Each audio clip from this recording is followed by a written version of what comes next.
Couldn't be more wrong, and I guarantee a few of you would have done this already or are already causing yourselves issues. We had a big old session down in Fulham with Ryan. His company's called Beaumont and Partners. I think they were averaging something like £1.5 million a month in private finance that they were raising. The importance of setting up your system correctly, and this is something that I learned the hard way because I did it the wrong way. The expectation is that you go into AI thinking that you can use AI to do anything you want. The reality is you might spend 5 hours debugging the part that it gets wrong. Having an engineer then take a look at that code in the background and check to see if it is set up and structured correctly is where the skill set really lies right now. We had a big old session down in Fulham with Ryan. So Ryan's on the Ground Up podcast with Jack. His company's called Beaumont and Partners. They're based largely up in Darlington and do a huge number of projects. Ryan has been fundamental in effectively systemizing their whole operations. Last time I checked, I think they were averaging something like, was it £1.5 million a month in private finance that they were raising? Used AI, used social media to build a massive presence, build a massive sales funnel to basically generate investor interest while they sleep. And then, build the sales funnel that then converts that investor into up north HMOs, commercial to residential conversions, and everything in between. They're effectively a service operator. They work on behalf of the investor to deliver the HMOs, deliver the commercial conversion. And Ryan has built a big machine. They are doing serious numbers up there. We've only really got time for 5 or 6 key things that I want to share with you guys, and again, hopefully you can take these things away and become better AIers. Let's start with this one. So the importance of setting up your system correctly, and this is something that I learned the hard way because I did it the wrong way. I'm very much transitioning the businesses to using Claude over the last probably 2-3 months. It has pushed forward as the front runner for everything basically to run through it within your businesses. I thought I'll test it out, and I guarantee there'll be quite a few of you in this same position where you think you'll test out Claude, you'll see what it's all about. You'll sign up for the cheapest package, which I think is something like 15, 20 quid. And I was getting to the point where I wanted to then use it within our businesses, within our team, wanted to share information. I wanted more tokens. Ultimately, the personal package wasn't good enough. So I was like, right, I need to upgrade. I need more usage, but I also want to share information. So I need to now use Claude for Teams. And I thought I would be upgrading from my personal account to a Teams account. And everything that I've done in my personal account will be shared, will be available, will be there for me to use. Couldn't be more wrong. And I guarantee a few of you would have done this already or are already causing yourselves issues. Because when you set up the Claude for Team account, you are setting up a completely new account. It is not an upgrade, it is a completely new account. So effectively, everything that you've taught Claude, everything that you've done on your personal Claude account is not transferable to your Teams account. So you're basically starting from scratch. So I had to then basically get Claude to create me some files, some data that I could then feed into the Teams Claude to try and get it up to speed a lot faster. Obviously, that's a bit of a pain in the ass. I was having the same conversations. It was really pissing me off. And I guarantee some of you will be doing the same thing. So if you're serious about bringing this into your business, and for the sake of, I think it's 90 quid a month instead of 15 quid a month, just go straight in and set up Claude for Teams. You can have 5 seats within that 90 quid. So if you've got people within your business, you can instantly give them access and they can start using it, and you can start sharing information between you on Claude. So set up Claude for Teams from day one. That's my top tip, number 1. The next thing you can then do to set up your system correctly is give your Claude global instructions. And those global instructions are in the back end of the settings of Claude. It should know a lot about you already. So get it to kind of summarize some of those things. Effectively, what I've given it is who I am, what businesses I run, what each business wants to do, where it's at the moment, where it's going, all of the global sort of overview pieces of information that you want to flow through everything that you do within Claude should go in these global instructions. And you can create and update a MD file of those global instructions so that as it learns more about you, it updates that file it gets fed back into the global instructions, and you've got this constant loop of memory, and Claude knows everything in real time about what you want from your businesses. So global instructions, have a look at those, set those up. Project architecture is the next piece. And what I mean by this is effectively in Claude, you work in projects. They're shared workspaces within Claude teams. And you should think about how you structure those projects from day one. You might want to structure them by function, i.e. sales, marketing, operations, finance, HR. Those are the 5 key things that you're going to have in any business. Set up your projects by those areas. You could set them up by clients. So you might have a project for each different client. If you're a property developer, you might have a project set up for every single project that you work on. But make sure that you're quite selective, quite rigorous in how you set up that project architecture from day one. And I guarantee there'll be loads of YouTube videos around how best to structure that. And I'd suggest you go and watch some of those. Then you've got project context files. So within those projects, it's similar to sort of global instructions, but on a project level basis. So every project you do should have a knowledge document updated. So this is as much information as you can give it about the project background, the client, the brief, the standard operating procedures, any brand guidelines, everything that's relevant to that project. Feed it as much as you can up front so that it is basically becoming a mini little brain for that project, and you don't have to explain certain things as you go through. From day one, it's got as much information about that specific project as it possibly can. Tip number 5, when you start using Claude for Teams and you've got all of your team members feeding into the whole ecosystem, what you don't want to do, and I've spoken about this before, is having people doing siloed work. You need the information to be shared.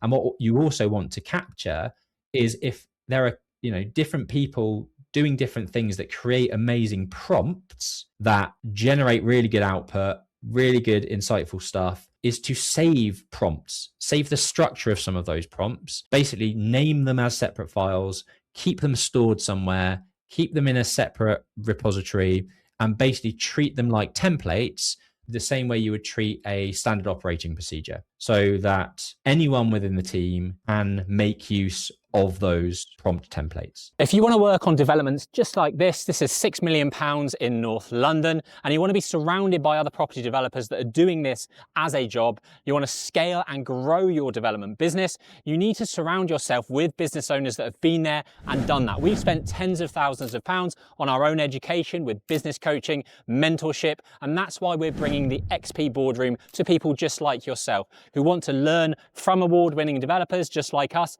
doing large developments like this, 10, 20, 30 million pounds of gross development value every year. If you want to be part of that group, there'll be a link down below to learn more about it, where you can get deals funded, deal clinic, hot seat coaching, goals and achievements that we hold you accountable to. Click on the link below. We'd love to have you on board. The new cohort of our XP Boardroom has just opened. The next takeaway is the common misconception that anyone can build whatever they want. And I love this image because it's incredibly true. And for those that are tuning in on audio, the expectation is that you go into AI thinking that you can use AI to do anything you want. You can ask it to write a Python script to automate this and automate that. And your expectation is that it's going to do everything you want it to do with just one prompt. The reality is that it can do a lot of stuff, and it absolutely is incredible, but you might spend 5 hours debugging the part that it gets wrong. And I've been there. I was up until 2:30, a couple of weeks ago, where I thought I'd nailed it, got to midnight. I was like, oh, I can go to bed soon. And then it got to 1 o'clock, and then it got to 2 o'clock. And then by 2:30, I was like, I can't do this anymore. I'm going to have to just give up and come at it fresh the next day. Because there's just, without having a background in software engineering, I don't think AI is going to be replacing software engineers for a long time. And the reason for that is that, yes, AI can vibe code for you, lots of really great stuff. You will not know how to prompt it well enough to structure it correctly, to give it the security that it needs. Having a software engineering background allows you to check what the AI has done, go into the code, change a few things that are causing issues. One of the things that Ryan said, his software engineer said, without even going into the back end of his whole system. Within about 2 minutes of looking at the back end code, he said, this isn't going to work. And Ryan was like, well, I don't know what you're talking about, because it only had, I think, 3 packages of data. And those 3 packages of data had 6,000 lines of code in each. Whereas what it should have is 60 different packages with 1,000 different lines of code in each, so that if something goes wrong, you can isolate that one piece, go into it, tweak it, and nothing else is affected. With vibe coding, it's just going to keep building, building, and building, and building.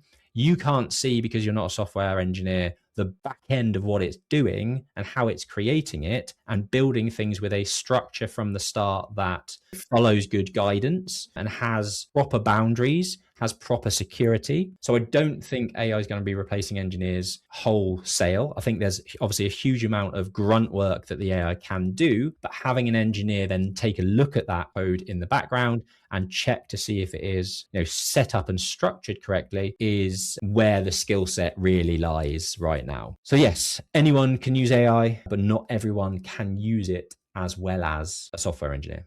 So make sure you've got somebody that can look at that back end. Third point is Trevor's, from an XP surveys perspective, doesn't have any development experience, but what he does have is 5-6 different AI agents that he can bounce the ideas between.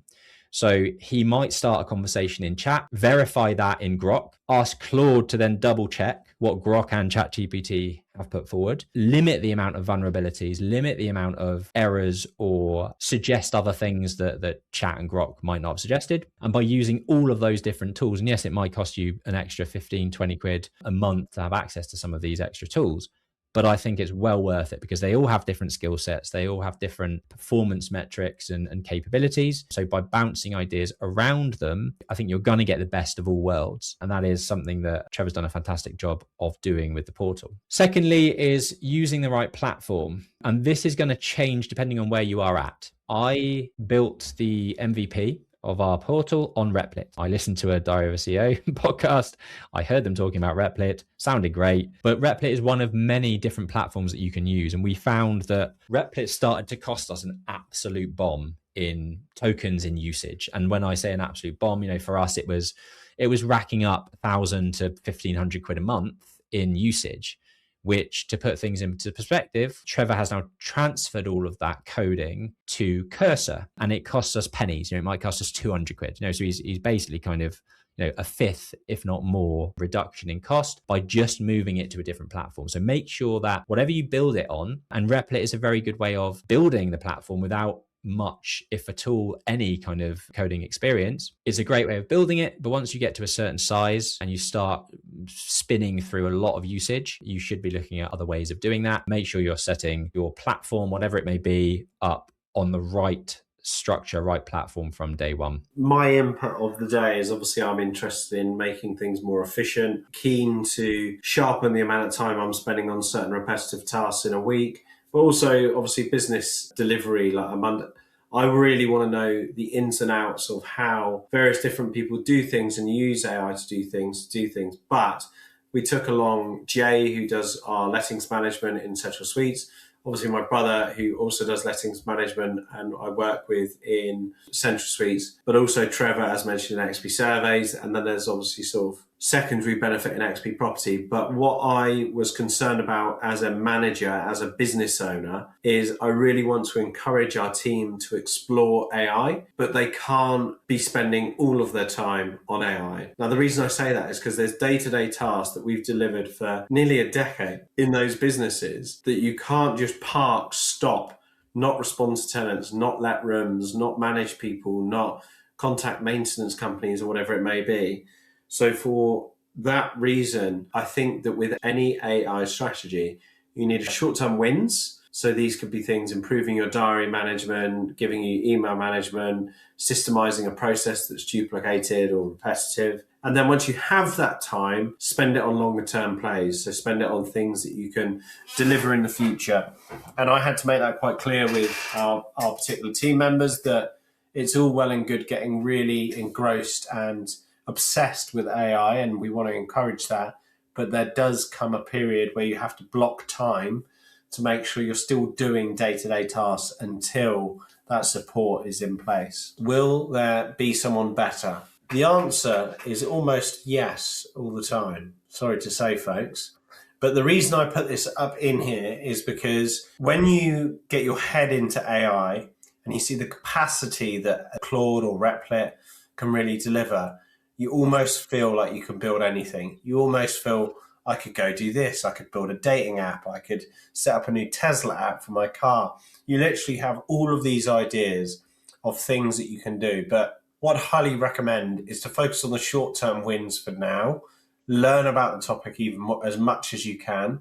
So the short-term wins might be making things more efficient in day-to-day admin tasks that you already do that save you time.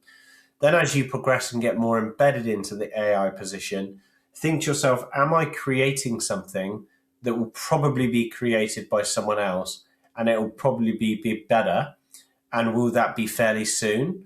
So my example of that is there's no point in us building a whole AI-driven lettings platform because there's so many lettings businesses in the UK. I can almost guarantee a SaaS company will deliver that in the very near future. But whether it's business project management or various different things outside of just purely lettings, we will consider investing that time to make us more efficient. So think to yourself, am I building out something that will probably come out of someday is a good question to ask because you can waste a lot of time. This one wasn't necessarily AI related as such, just the platform that we had today where, it was 8 people around a table in a room chatting about, AI, but also chatting about business. That sharing of ideas in different industries where, Ryan works up north, Jay and Rob and Jack have central suites in the lettings business. We have architecture, surveys, property development, different entities to a certain degree, but a huge amount of overlap between kind of how you run some of those operations. So, we're able to kind of swipe and deploy some of those ideas that fit CSL, for example, into Aura, or it's just a golden nugget of, that's how you do that. Yeah, that's better than what we do. Let's maybe try and introduce that within our business. And if you're not doing that type of thing regularly with other business owners, with other entrepreneurs, sharing how you do things, listening to how they do things, picking up on ways that you can improve your functions, your operations, your sales, your marketing funnel, then you're massively missing out. And I think, gone are the days where you should keep absolutely everything close to your chest and not share ideas. I think it's so backwards to be thinking that way.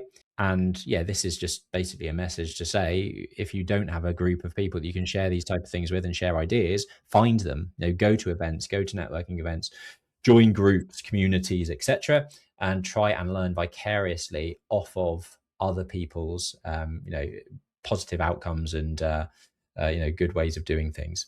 Thank once again for watching our video. We hope you found it useful. If we could ask you for one thing, please do subscribe. It does help us. And check out our channel because there's tons of videos on there with lots of value, which we give away for free. Thanks for watching.